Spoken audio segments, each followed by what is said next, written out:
Today's workshop is Digital Wellness Series, Workshop 3, Digital Wellness for Families. I'm excited to introduce to you Emily Hilliard, VFN Co-Director of Family Support, Health and Grow Digital Skills Coordinator. Thank you so much for joining us today. Thank you, Marie. Appreciate the introduction. I'm going to go ahead and share my slides now. You can let me know if you see them. And okay. All right. Welcome. I'm so happy that you're here. We really want to make this a judgment-free space where together we're going to explore some really practical solutions to managing something that is really not practical and really complicated, and that is technology in our lives and in our family life. So whether you're dealing with toddler tablet tantrums or teen gaming marathons, this is the right place for us to discuss and normalize a lot of the struggles that are facing families and the technology that they utilize. Okay, so one of the things that we're going to share first is about the normalization about how distracting this technology can be. Screen time battles. If you're nodding your head right now to some of the things that you see on the screen, like daily arguments, a lot of this uncertainty around too much, are the limits reasonable? Are they not? Are we all overwhelmed by technology, device resistance? A lot of the eye rolls and the sighs and the tantrums that erupt when the devices are being asked to put away. The idea and the intention behind this workshop is to offer a judgment-free space so we can talk about real solutions that work for your own unique family dynamics. I really hope that the key takeaway today is all about technology not necessarily being the enemy, but around unclear boundaries. That's what we're going to work on together. So here's what we're going to learn today: how to end the daily screen time fights, how you can create tech-free spaces, how you can develop something called digital citizenship, and equip your children with skills to help them navigate online spaces respectfully and safely. This is a skill that is quickly becoming more and more crucial as every day goes on. And also just simply finding the right balance for our own families, embracing the benefits that come with technology while protecting our family's values and priorities. So today, that's what we're going to work on. We're going to focus on some of these practical strategies, and I hope that when you leave the workshop, you'll have at least one thing that you feel comfortable implementing almost immediately. So here's the problem a lot of us caretakers face. Most screen time battles stem from unclear expectations and also inconsistent enforcement. So when the rules feel kind of arbitrary or like they're constantly changing, children do naturally push back. And our approach as parents and caregivers, instead of like this top-down restrictions that trigger some of the resistance, the idea here is to work on fostering collaborative agreements around this technology. This is always something that we find helpful because what it does is it gives children appropriate agency while maintaining some of the healthy boundaries around technology, right? When we're talking about tools that are designed to distract us, this is even more important. So the idea here is to be thinking through about how you can draft age-appropriate family tech agreements, which I'll talk a little bit more here in a minute, that children can actually help you create, and using something like natural consequences instead of like punitive measures when those boundaries are inevitably crossed. There's going to be an idea about how you can implement a tech ticket system that eliminates daily negotiations and then addressing some of the underlying needs that drive excessive screen time. And I have to say, not only boredom and connection and competence, but also these are things that as parents or anybody who uses devices like this can think through and find support with. Because I think as parents and caregivers, it's really easy for us to talk around boundaries when it comes to our devices for our kids, but also we need them too. I don't really know anybody who personally has a very healthy relationship with technology right now, and we're all kind of navigating this together. So normalizing that part of the conversation is important too. So how do we do this? How do we create peaceful tech-free spaces? Because that is a really important part of the conversation. Something as simple as designated device-free zones is really important, and that is around establishing specific areas in the home where technology is not allowed.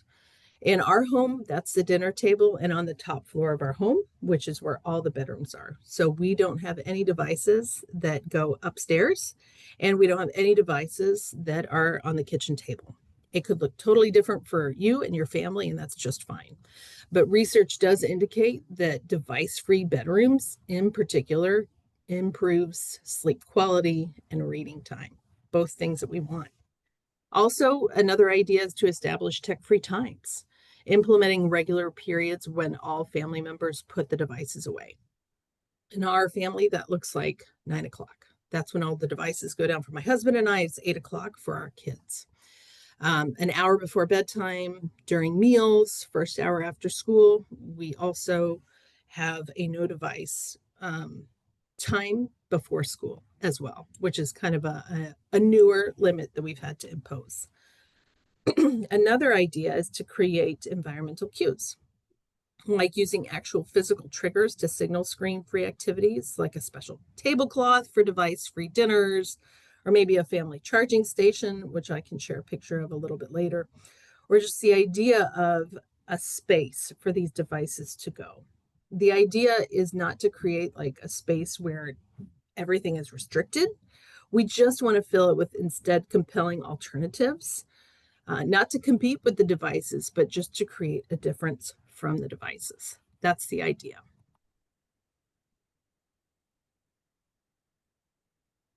Okay. So something that I mentioned a little earlier is the family media station. This is quite literally what it looks like, cartoon version. And this is one of the most successful strategies that I found in my home with two teenagers. And my husband and I, this is a family media station where all the devices live when they're not in active use. So for example, when we have family suppers or when we are getting ready to go to bed, all of the devices go in one central location. And it's near our hallway. So everybody drops them off there. It also charges all the devices. And I don't feel like this is important, but to some families it might be. It doesn't look bad. There's a nice visual options that are available on Amazon, and you can find something that you really like. And we've labeled all of ours according to each kid. And this is really nice because you can just say, let's drop off our devices on the depot. That's what we call ours. And it signifies a transition into another activity. And that seems to work really well for our family. So why is this important? Digital citizenship skills. The idea here isn't just to restrict access, but digital parenting really also should include actively teaching our children how to navigate these online spaces that they're going to find themselves in responsibly. Just like we teach in-person relationship skills, online relationship skills need to be taught as well, which means something as simple as helping our children understand that there's real people that exist behind every username most of the time, and that they need to practice reading emotional cues in text messages, even in voicemails, and responding constructively. I really feel strongly that you can teach children quite young about digital footprints awareness, guiding children to think before posting or making a statement on something. Would you be comfortable with Grammy seeing this that you just posted? Or the idea here is just to get them to think about the permanency of what their content that they are posting. What does that look like? That's a great way to introduce what a digital footprint is.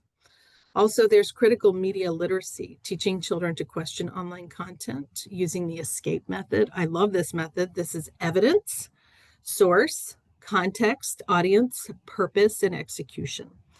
This is a great way, especially for our teens, to evaluate content beyond just surface appearances. And this is especially helpful with some of our gaming teens who are being marketed toward 24/7. It's a really important concept for us to share with them and talk through.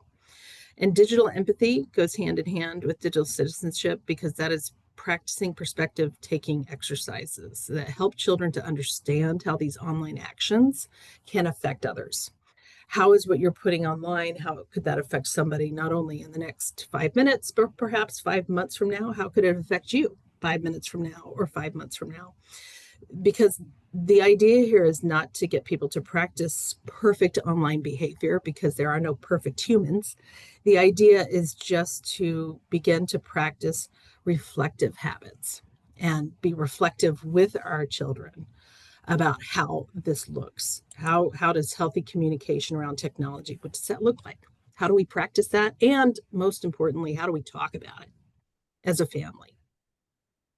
So, digital citizen in action. Here's some age appropriate approaches because it does start young. If your kiddo gets a tablet, you can start talking about some of this stuff. Age 3 to 5. And again, I just want to state every family is different. So, I want this to be a very inclusive workshop. If you have a kiddo who has a tablet, is between the ages of 3 and 5, it's a great time to just use a visual timer and make these limits concrete, something that will help them a little bit later on too, and helpful for parents as well. You can co-view all content and discuss what you see. It could be something as simple as, oh, Daniel Tiger's talking about this situation that he had with his friend. Have you ever had a situation like that? Teaching about asking permission before using devices or introducing the concept of digital manners is a good idea as well. A lot of the shows now also feature technology, so it's a really good way to foster some of those conversations with young ones too. They will start to pick up on more of that as you introduce some of these ideas to them. The next age, between 6 and 9, this is where we really want to kind of focus on foundational habits and some simple decision making. So that means maybe your first family media agreement. We really want to have supper together as a family. So we've discussed not having tablets at the table, and it looks like this, and here's why. This makes me feel sad when we can't talk or connect. And then practice asking some of those questions. So teaching the difference between behaving online and offline. And then also, believe it or not, introducing the idea of password security. And this is kind of an easier thing to do because now a lot of the tablets have parental notifications, and kids as young as 6, believe it or not, are quite equipped almost automatically to be able to ask for more time. And so that's a great opportunity to talk about some of those. Age 10 to 13, this is where a lot more social navigation happens, more critical thinking.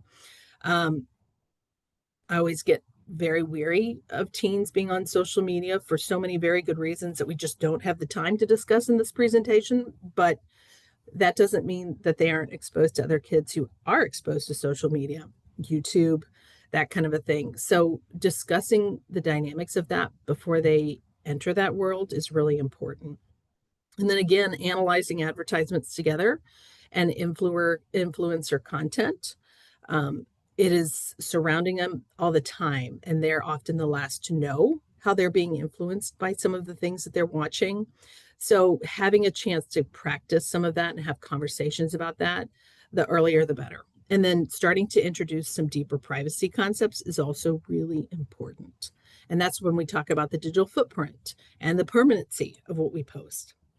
Then when we get into the teen years, which is kind of like the Mayday years, where we really need to focus on independence and hopefully foster that ongoing dialogue that we've built up since age 3 to 5.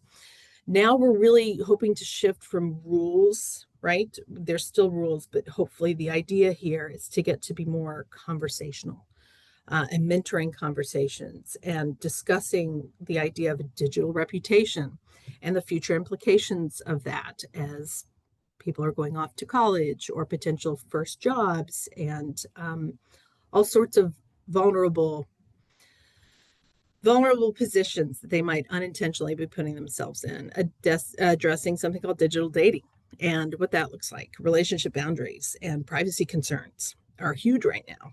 Talking about some of those conversations and being very clear about some of those implications are critical. So the idea is to prepare them for an adult digital life and all the consequences that can come with that in a healthy conversational way, with the hope that they'll always connect with you over some of these questions because we're all navigating it together. And frankly, a lot of it's new and changing, and it always will be. We will all just be students of this technology. But I feel strongly that the most effective digital citizenship education really happens through these ongoing conversations. That's the whole idea. is that we want to look for teachable moments in daily life. So how do we find the right balance for this, the technology continuum? Because the goal is not to eliminate technology. It's never been about that. The goal has always been to use it intentionally, and that every family's balance point is going to look a little different based on values, needs, and circumstances, right? Are you a minimally tech family? Maybe you don't need it for every day. Maybe this is something that by choice or just by lifestyle you prefer. Create agreements with your own family around what those needs look like.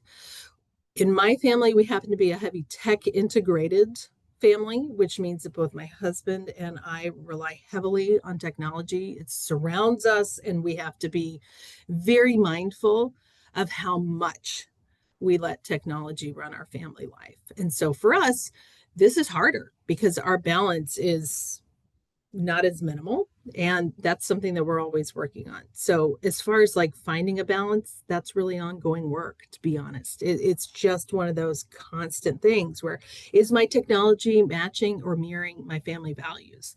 Is this how I want our technology boundaries to look like as a family? And the other thing that I think really is important that we don't talk about often enough is every family has different particular challenges. If you have a lot of neurodiversity in your family, that's something that needs to factor into it, like everything else. So just food for thought there. So a healthy technology assessment, something to help you get to that balance and the boundaries around that. This is just a general framework to kind of jog some of your thoughts about this. If you haven't had the luxury of being able to think about what you want this to look like, these are just ideas that you can kind of take and build on. Healthy tech use really does look like this left-hand column here, and we'll go through some of it, and most of it seems to be quite basic, but actually it's one of the things that if you haven't taken time to really think about, it's a good thing to kind of revisit with yourself. For example, is the technology that you're using, is that enhancing your family connections or is it replacing it? Unintentionally, right? Nobody wants that. We can recognize that.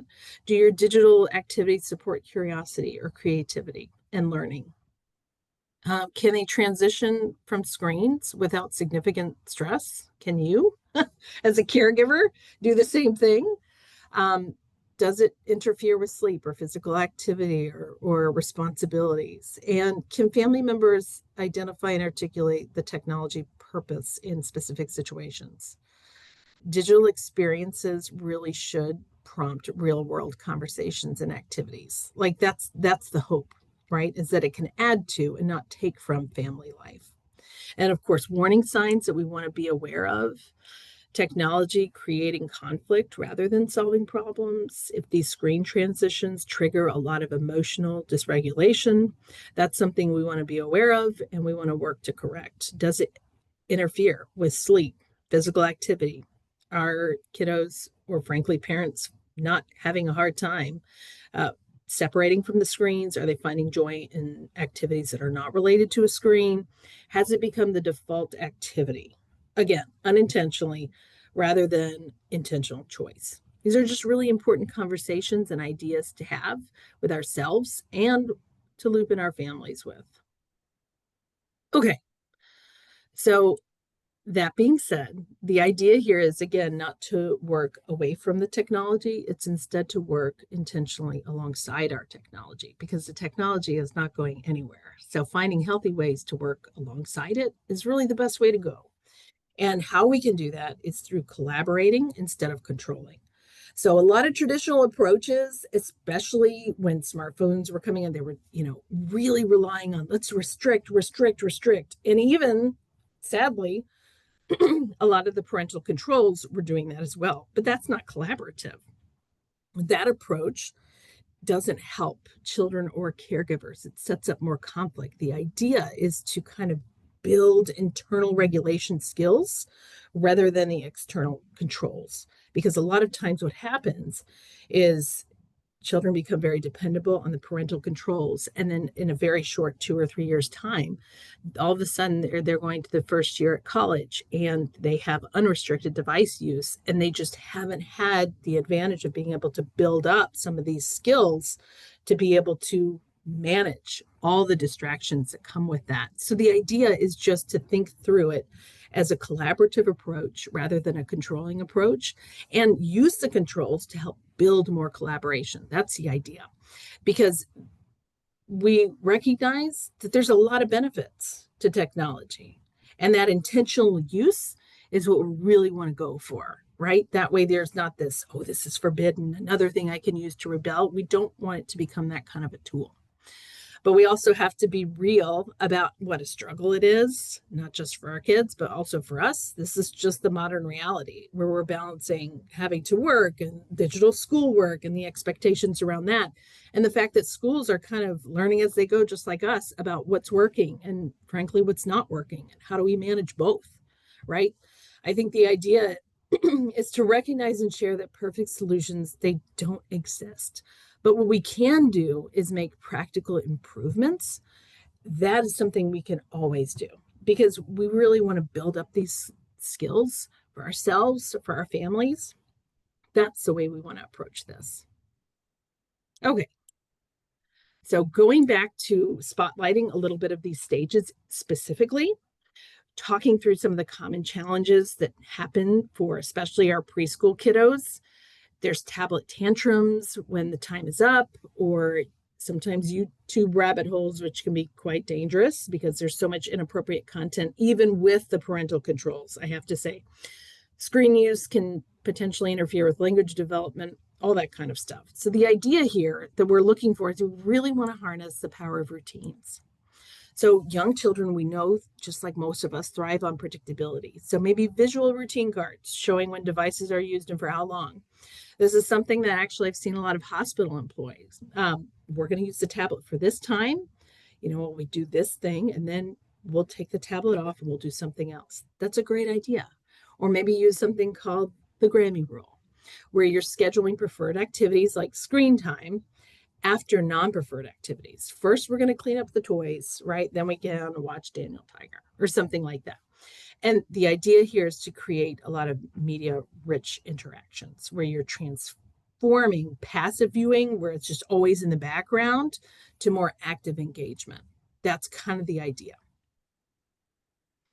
Okay, and then when it comes to our elementary kiddos from age 6 to 10, the idea here that you're looking for is like thinking of it as a technology driver's license almost, right? Like creating a graduated system of digital privileges, kind of tied to and connected to responsibility, right? We wouldn't just hand over like car keys to a kiddo. We don't want to give a device that has unlimited content, and some of it we know about, a lot of it we don't. The idea here is to start to build and foster some of these skills and ideas. And then a common problem that happens is I'm bored without my tablet complaint by building in, as you introduce some of this technology, in tandem with the technology, non-screen activities that can also be tailored to interests, right? Like I have a lot of Lego builders in my family, myself included. So something that we've had is we always have like these action and challenge cards for Legos or even puzzles. We have a lot of sensory options in our home. And that's been wonderful because instead of having all of this dopamine hit from the technology, we have ready access to other activities that can help to foster more enlightenment and engagement and interest with the kids, so that it's not just the technology that they're competing with. They have a lot of other activities, a lot of other things that they can engage with. And for recreational screen time, the idea here, again, about balance is maybe why don't we read for 20 minutes and then you can like game for 20 minutes or something like that. Whatever it looks like for you. That's just what works for our family. It's going to be totally different for other families. And I respect it fully. Just go with what you think would be helpful for your own family in your situation. I will tell you, though, the elementary years tend to be especially critical because this is when we're trying to really establish some good habits that will carry us through the next few years. Clear expectations around technology are especially important now because once we get into the teenage years, it will be especially pertinent because there's just going to be a lot more around it, a lot more exposure. So this is kind of the Mayday screen when we talk about tweens and teens. This is the time that I am in, and it is incredibly stressful because not only are we trying to balance things in our own family, but then we introduce peer pressure and all these other things, and just the amount, the volume of presence online that today's teens and tweens are on is astounding, just astounding. So the idea here is to, again, we don't want to do a lot of direct management. We want to try to do collective and collaborative mentorship so that we start to begin this process of transferring responsibility to these digital devices to wonderful digital citizens. So, a phone contract approach before giving a smartphone, and there's a lot of good data behind this. The idea is to kind of create and establish some real boundaries before the phone gets here so that there's some clear expectations around social media use, privacy settings, location sharings, overnight charging, all of the things that you can imagine. Also, getting into the habit of reviewing this, revising it as needed is really important because, again, the idea here is to create a strategy for you as a family. It's not a me versus you kid thing, it's a us versus the technology. We understand and recognize it as a distraction. We want to work together with it in a healthy way. Digital nutrition conversations, shifting that idea about it being a time-based limit to maybe content-based discussions, right? Distinguishing between like, what's the junk part here of your digital life and what's actually healthy? Like, is it really healthy for you to get into this YouTube and you're looking at all these wacky videos? Or maybe perhaps you've always had an interest in soccer and maybe you could watch like this really interesting documentary on your favorite player, right? Kind of food for thought about what we're actually taking in on the content. And that's a great way for us to kind of at least introduce. And I recognize and respect that everybody has different regulation capabilities in their family, but the idea here is to kind of talk through some self-regulating skill building at this point. And then just as important with all the other ages, especially so, creating that tech-free teen space, right? What is a tech-free zone activity, pattern, a hobby, whatever it needs to be, just something that is phone free and that is consistent so that they can continue to nurture that part of their life and that they aren't completely sucked in by all the technology. Marie? Emmy, there's a message in the chat that says, how do you manage possibly different rules when you have children of different ages? That's a great question. There's really not a simple answer. It's going to be different, and I think normalizing the difference there. I fully respect this question because I have a 6-year age difference, and so a lot of the things that my teenagers can watch is just absolutely inappropriate for my 7-year-old to watch. So I've just had an honest conversation about that difference, and being able to share content that is appropriate and that is not harmful to your bigger brothers is something that is not good for you to see right now.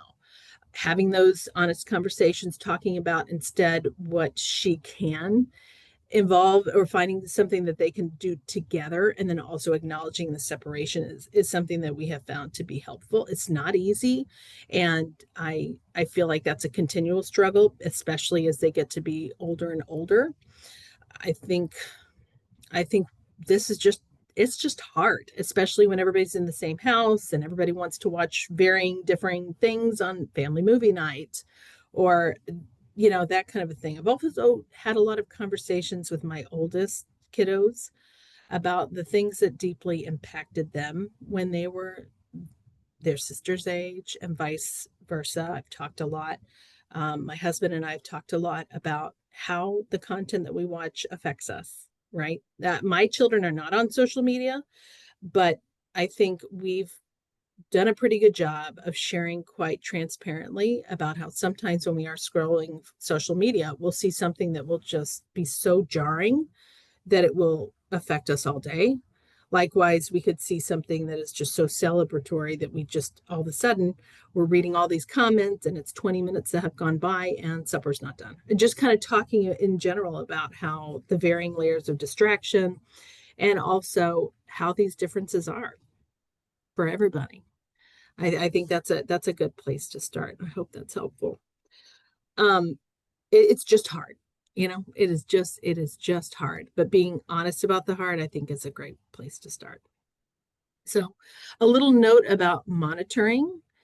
Um, Parental monitoring is really appropriate and always, especially for younger teens, but it really can kind of work against us sometimes, because what we want in a perfect world is for inevitably, right? It's not a matter of if this will happen, but when this will happen, when our teens or any of our kiddos at any age stumble across something inappropriate, we don't want them to be, oh no, I got to hide this thing so my parent doesn't see it so I don't get in trouble. Or instead, we want them to be like, oh no, I just saw this really terrible thing. I've got to go get my mom. I've got to get my dad. I want them to help me with this. This is really upsetting. This is really disturbing. I don't think I should have seen this. That should be our goal. We want that to be the goal. And frankly, a lot of parental monitoring tools right now that exist for YouTube, the filter that we hope that they are is not the filter that we want them to be. They will see a lot of that stuff. So the idea of talking with them about upsetting things that they might see and what to do when, again, pushing through and emphasizing on the collaborative is really important, because that's the idea, is this kind of graduated, incremental, step-by-step process to building up responsibility and connection and collaboration instead of the control, because that is inevitably what will help them the most as they get older. Okay, so just like I was referencing before, this is just hard. This is just really, really hard stuff. And the consequences are extreme, which makes it even harder, right? I think we all really want to do the right thing, and our intentions are always to help our family feel less overwhelmed, especially around something so overwhelming.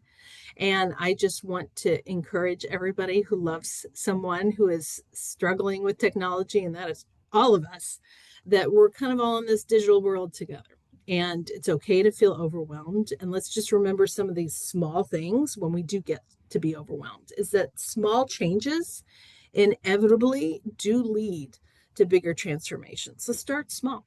Start small. Like one new boundary this week, or maybe one new conversation. That's how significant shifts can begin. And then also, every family's journey really does look different, right? Like what works for my child's best friend's family, it does not work for me or my family, and that's okay. What works for my neighbor is also different. And that can be tough to manage, but that's just how it is. Everything looks a little different, especially around boundaries and collaboration when it comes to families. I think that setbacks are really important to talk about as well, because again, with technology, as we're always learning on this continual basis, and new things pop up that we need to teach ourselves about, and new things to be kind of scared of, and also new things to be empowered by. It can be both. I think setbacks are to be normalized. Maybe we didn't get it right today. Maybe we were on our tablets way too long, and we all suffered meltdowns from it. Okay, tomorrow's a new fresh start, and let's give it a go then. I think that's really important, and a wonderful thing for us to model for the kiddos too. Here's what you're doing right. You're doing so much right just by even being here and being able to have these conversations and taking the time to learn more about this new world that we're all facing as parents. And it really shows your commitment to not only your own well-being, but your family's well-being, that you want a healthy and happy digital future. That's a lot to be proud of. And by asking questions and seeking balance and understanding around things that are designed to A, not bring balance, and B, sometimes muddy our understanding, is commendable and something to be really proud of. And that awareness is your strength. So noticing screen time patterns in ourselves and our families, that really does put you ahead of the curve, because it's just not something that we're designed or taught to really look for, but we're doing it now. So I hope that's encouraging. And also taking one day at a time. Again, picking maybe one new strategy, like a family charging, or maybe a device-free meal, having a conversation about digital empathy or digital citizenship with somebody that you love. Picking one of those, not having to do all of them, but just one, is a good idea. Please don't ever feel any pressure to overhaul everything or feel guilty about stuff that has happened in the past. None of that is helpful. Celebrating the small wins as you get there is helpful, and continuing to connect with other parents. I think one of the things that is really tough for all of us to do around digital awareness and digital health is just talking about it. Because I think, frankly, we all struggle with the distractions that come with this technology. It's really difficult to talk about that so openly. But the truth is that when we make intentional choices about this today, we are inevitably creating a healthier digital future for us as individuals and especially for our families. So that's a lot to be proud of. So I hope, if anything, that's a big takeaway from today's workshop. And I'm happy to take any questions. Otherwise, thank you for the opportunity. I'll stop sharing. Thank you, Emmy. You already answered my question. I was going to ask how to start, and you answered it. One thing that I am also wondering is, I'm a grandma, and my children, well, one of my children who has 3 boys and is pretty overwhelmed with them sometimes, really struggles to hold boundaries with electronics. And even though they're pretty young, the youngest is just turned 4. They're on electronics a lot. And so I'm wondering if you have any kind of statistics, anything that I can present to her to show her why it's so important to limit their time and start making these changes. I do. I mean, I think sadly there's a wealth of statistics, none of them that share that excessive screen time is good. And I'm sure she's already seeing that in the inevitable meltdowns that most of us encounter when these devices are pulled away. I think sometimes too, recognizing that it is truly it is an easier thing for an already overwhelmed parent, myself included, to just be like, I need that time. I need the time, and I know that this device will give me that time. And so being able to kind of just have a conversation around that, or again, starting very small, like, we're going to do the tablet and then we're going to do something else, right? Or we're going to do this thing first and then we're going to do the tablet. Because I don't know, to be perfectly frank, how helpful it would be for her to see some scary statistics. I think the solutions should probably be what you want to share first. Okay. Right. That makes sense. I think that might be a better way to go, because if we already know what the issue is, let's come up with some really creative ways to work through that. Thank you. That is helpful. And my other question, I'm also post-permanent support, working with adoptive families who are, I think every single one of them is dealing with this issue with, multiple ages. And so my original question was kind of how to start this process, but I think you answered that. But also, like, do you have any tricks for maintaining the momentum once you get going? I know a lot of times I will talk to my families about implementing something new, and they are gung-ho at first and they start and they do it, and then it sort of falls off the radar, which is completely understandable, when everybody's so busy. So do you have any tricks to like continue the motivation? I think recognizing the stress of keeping up the consistency is valuable.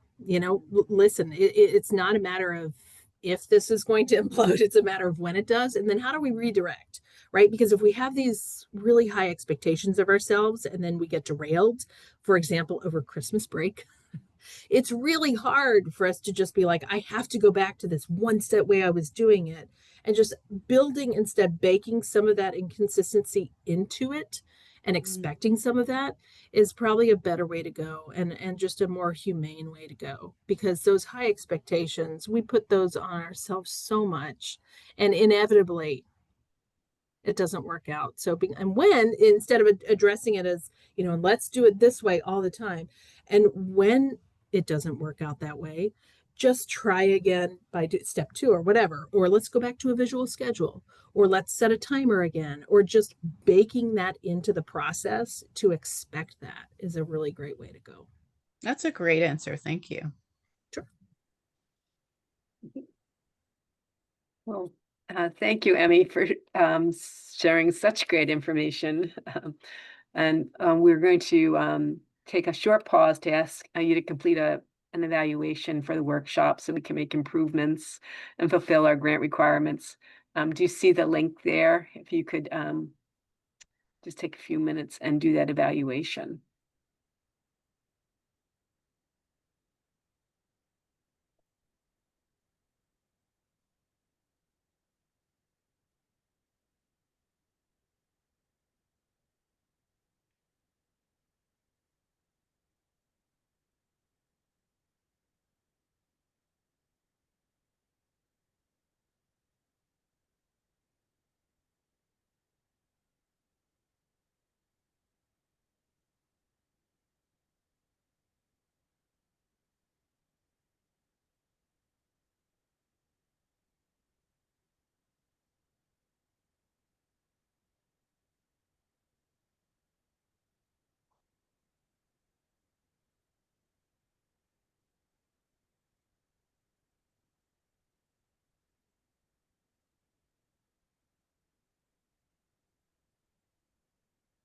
So thank you again, Emmy, for sharing all this wonderful information with us.